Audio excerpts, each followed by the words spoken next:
హైదరాబాద్లోని రవీంద్ర భారత్లో ప్రముఖ నేపథ్య గాయకులు దివంగత ఎస్పీ బాలసుబ్రహ్మణ్యం విగ్రహ ఆవిష్కరణ కార్యక్రమం జరిగింది. ఎస్పీ బాలు విగ్రహాన్ని మాజీ ఉపరాష్ట్రపతి వెంకయ్యనాయుడు ఆవిష్కరించారు. ఈ కార్యక్రమానికి హర్యానా మాజీ గవర్నర్ బండారు దత్తాత్రేయ, మంత్రి శ్రీధర్ బాబు హాజరయ్యారు. నటుడిగా, సంగీత దర్శకుడిగా, వ్యాఖ్యాతగా నిలిచిన మహనీయుడు బాలసుబ్రహ్మణ్యమని వెంకయ్యనాయుడు కొనియాడారు. ఇక ఇదే అంశానికి సంబంధించి మరింత సమాచారాన్ని మా ప్రతినిధి సునీల్ అందిస్తారు.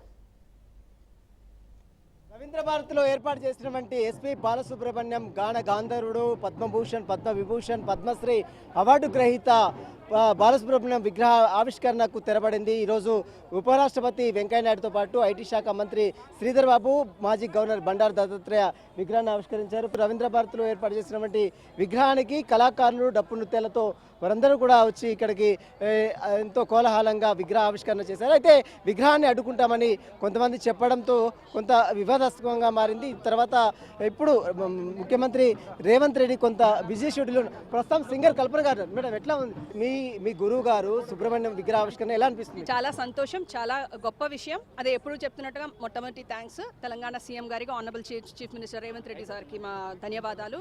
తమిళ జనాలు తరఫున కూడా మేము ధన్యవాదాలు తెలియజేసుకుంటున్నాం. రాష్ట్ర ప్రభుత్వాన్ని విగ్రహం పెట్టడానికి చాలా మంది వ్యతిరేకించారు. యాజ్ ఎ సింగర్ ఎట్లా చూస్తారు? అది చాలా తప్పు సార్, చేయకూడదు. అంటే ఎవరైతే సరే, whoever is contributing to the society in lot of ways, కళాకారు ఒక విధంగా సొసైటీకి మంచి విషయాలు కాంట్రిబ్యూట్ చేశారు. ఇంకోటి, బాలుగారు ఎప్పుడు పాలిటిక్స్ విషయంలో అనవసరంగా ఇన్వాల్వ్ అయ్యేవారు కాదు. ఆయనకి అందరూ ఇష్టమే.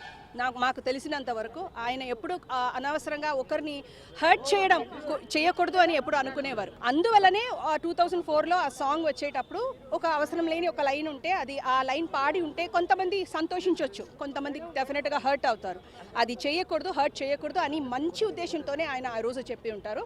సో అది అనవసరంగా పాలిటిక్స్ చేయొద్దు. కళాకారులు కూడా గొప్పవాళ్ళు, పాలిటిక్స్ వాళ్ళు కూడా గొప్పవాళ్ళే. ఎవరైతే సరే, డాక్టర్స్, లాయర్స్, ఏ ప్రొఫెషనల్ అయితే ఎవ్రీబడి ఈస్ కాంట్రిబ్యూటింగ్. ఏదో ఒక రకంగా సొసైటీకి కాంట్రిబ్యూట్ చేసిన వాళ్ళని ఎప్పుడు మనం మర్చిపోకూడదు. నేను అదే చెప్పినట్టుగా త్వరలో తెలంగాణ కోసం పోరాటం చేసిన పెద్దవాళ్ళు, దానికోసం ప్రాణం త్యాగం చేసిన వాళ్ళు, కష్టపడే వాళ్ళ విగ్రహం కూడా పెట్టాలి సార్. ఎవరిదైతే సొసైటీకి ఎవరు కాంట్రిబ్యూట్ చేశారో వాళ్ళని మనం మర్యాద చేయాలి, irrespective of any language. Let it be Tamil Nadu or Karnataka or Andhra Pradesh or Telangana, we are all first Indians. ఆ ఒక్క విషయం మైండ్లో ఉంటే చాలు. నాకు తెలిసి ఈ అనవసరమైన కాంట్రవర్షియల్ పాలిటిక్స్ రావడానికి ప్లేసెస్ లేదు. ఇదే ప్రాంగణంలో వేలాది పాటలు పాడినటువంటి బాల విగ్రహం ఇదే ప్రాంగణంలో పెట్టడం ఎట్లా ఉంటుంది? నాకు చూస్తే నిజంగా కర్ణాటకలో ఒకటి, ఆంధ్రప్రదేశ్లో ఒకటి, తెలంగాణలో ఒకటి, తమిళనాడులో కూడా ఒకటి పెట్టాలని అనుకుంటాను. నేను మ్యూజిషియన్ కాబట్టి కాస్త బయాస్గా మాట్లాడతాను. బట్ మోర్ దెన్ మ్యూజిషియన్ చాలా మంది అలా ఉంది సార్. ఇవి అన్నీ మాన్యుమెంట్, ఒక విగ్రహం పెడితే ఓకే, పెట్టకపోతే తప్పు, అట్లా ఏం కాదు. ఒక మర్యాద, మనకి తెలిసిన ఒక రీతిలో ఒక్కొక్కరు ఒక రాష్ట్రంలో, ఒక్కొక్క రాజకీయంలో ఒక్కొక్కరు మర్యాద చేస్తున్నాము. జనాలు మర్యాద చేయాలని మేము అనుకున్నప్పుడు దానికి పొలిటీషియన్స్ కానీ, రాజకీయ వాళ్ళు కానీ, గవర్నమెంట్ కానీ సపోర్ట్ చేయాలి. ఆ సపోర్ట్ ఇక్కడ ఉంది.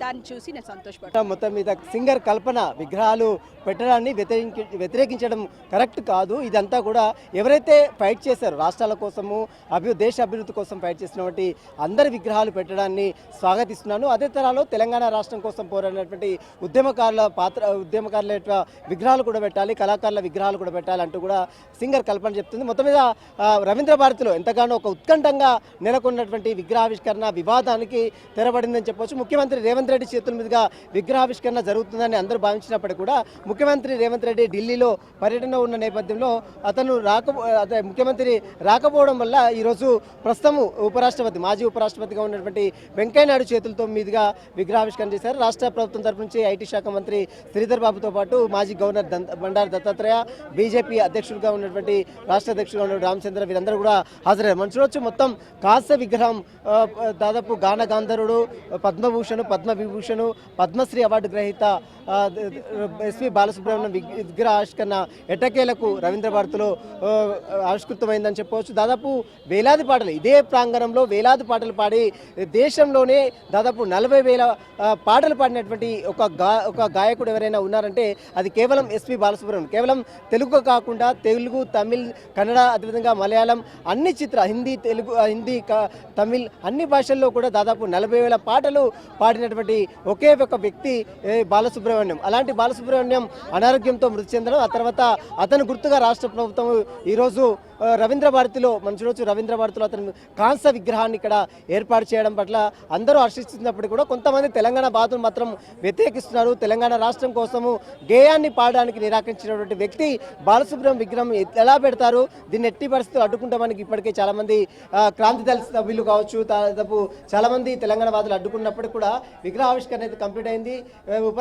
మాజీ ఉపరాష్ట్రపతిగా ఉన్నటువంటి వెంకయ్యనాయుడు చేతుల మీదుగా విగ్రహావిష్కరణ అయితే ఈరోజు కంప్లీట్ కావడం. ప్రస్తుతం అయితే కళాకారులు అందరూ కూడా అంటే సినిమా రంగంలో ఉన్నటువంటి చాలామంది కళాకారులు, చాలామంది డప్పు కళాకారులు కావచ్చు, అదేవిధంగా ఉగ్గు కళాకారులు వారందరూ కూడా వచ్చి కొంత ఆనందం అయితే ఇక్కడ వ్యక్తం చేస్తున్న పరిస్థితి మాత్రం రవీంద్ర భారతితో చోటు చేసుకుంది. విడిజన్స్ భారత్తో సునీల్ రాజ్.